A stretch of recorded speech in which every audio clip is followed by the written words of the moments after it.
like it. Last month, we saw home sales records get smashed once again for September and for the entire third quarter as prices continue to rise. All that and more coming right up.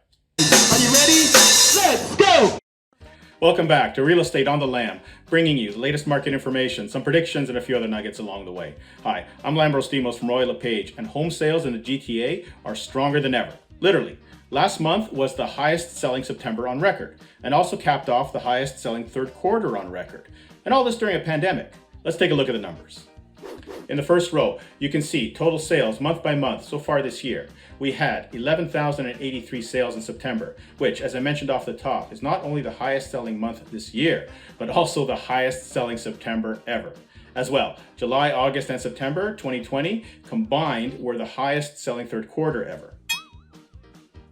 Pandemic or no pandemic, the main reasons for this high demand continue to be low supply, which is represented in the second and third rows, as well as record low mortgage interest rates. You can see the months of inventory continues to hover under 2. That means over 1.5 out of every 2 houses will sell. That is a strong seller's market, so it is no wonder why we are seeing bidding wars regularly and high price appreciation.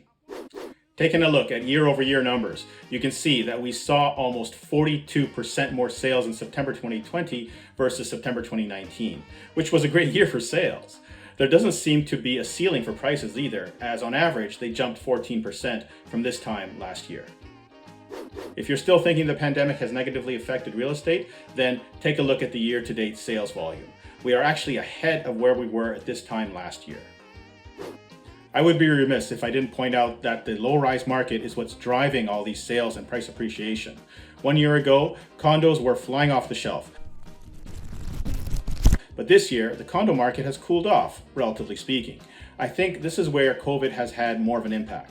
People may be worried about living in a condo building with hundreds of other people, sharing elevators and other common areas. People may also be working from home more often now, eliminating the need to be in the downtown core, and thus allowing buyers to not move only outside of Toronto, but also outside of the GTA, where prices tend to be more affordable. Lastly, when you factor in the average price of a townhouse is very close to the average price of a condo, it is no wonder that buyers are opting for the townhome. So, what will happen in the fourth quarter and beyond? I think A, we will see more listings pop up as people become more and more comfortable with putting their homes on the market during COVID. This may, hopefully, cool down the market a little before prices get completely out of control. B, I think many of these listings will be condos as more people decide to move outside the city and use the equity they have gained in the last few years to upsize to a larger home.